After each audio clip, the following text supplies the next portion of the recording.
The endurance athlete represents the pinnacle of elite fitness. Extraordinary stamina, extreme willpower, and a grim determination to push the body past its pain barrier. But disturbing new evidence suggests such extreme levels of exercise may be damaging to the heart, and in some cases fatal. Women's world champion Emma Carney blitzed the field. I was a bit of a notoriously hard trainer. In a week, swimming 30, 35k, biking 350 to 400k, and running around 100k. Carney wrapped up the race easily.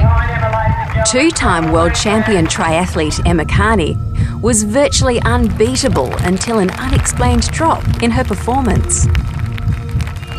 I dropped out of the top 3, I dropped out of the top 5, and then I started dropping out of races altogether. But it was a brush with death which finally brought Emma's career to a standstill. I was training a fairly easy swim session, was finishing the session off and suddenly felt really tired and fatigued. And suddenly I felt my heart racing in my chest. And to me, I thought it felt like a panic attack. Cut a long story short, I was actually going into cardiac arrest. Emma was diagnosed with an exercise-induced heart disorder. Exercise has remodelled Emma's heart to the point where it beats abnormally, putting her at risk of sudden cardiac arrest. It was obviously an unusual case because here's a very fit, healthy young person who's been an elite athlete, and yet she's getting this very serious ventricular arrhythmia, which usually occurs in much older people.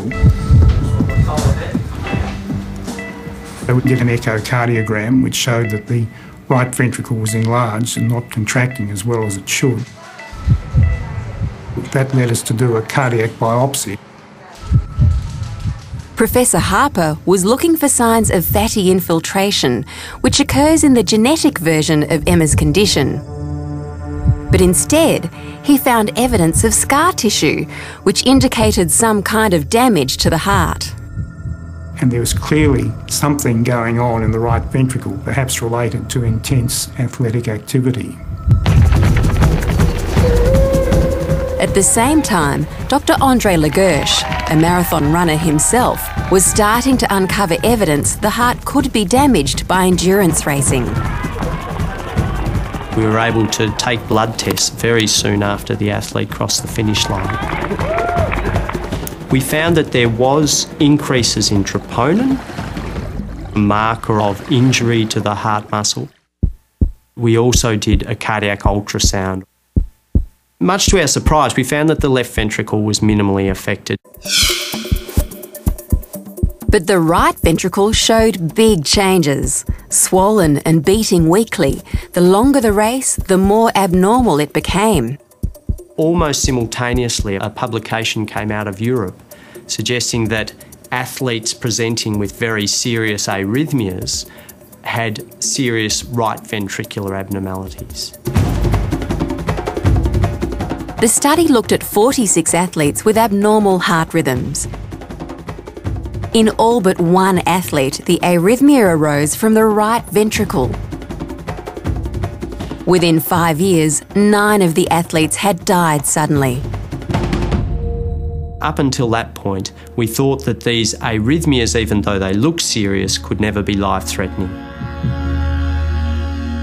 We also curiously have found a number of athletes in whom, in the year or so prior to the onset of arrhythmias, have really reported quite a decline in performance, and we think the two are linked. Andre's team is trying to work out why the right ventricle is affected by extreme exercise. And just hold your breath there. Intriguingly, what we've found is that the wall stress in the right ventricle increases dramatically during exercise. It's most likely due to what's happening in the lungs. While large blood vessels in the body can open up during exercise to allow increased blood flow, vessels in the lungs are less able to adapt and pressures rise. That blood pressure has to be provided by the right ventricle. The work increase in the right ventricle doubles, and so it works much harder. For an elite athlete like Emma, who pushed herself to the limit, this could have been fatal. Emma now wears a defibrillator, which can shock her heart back into normal rhythm. We believe very strongly that moderate exercise and normal amounts of exercise are of very established and proven benefit. If we can establish what it is that can be a problem in just a minority of athletes, then we can make exercise truly safe for everyone. So in case you think this research is a good excuse to be lazy, well, the National Heart Foundation still recommends at least 30 minutes of moderate exercise each day. So exercise, still important for a healthy heart.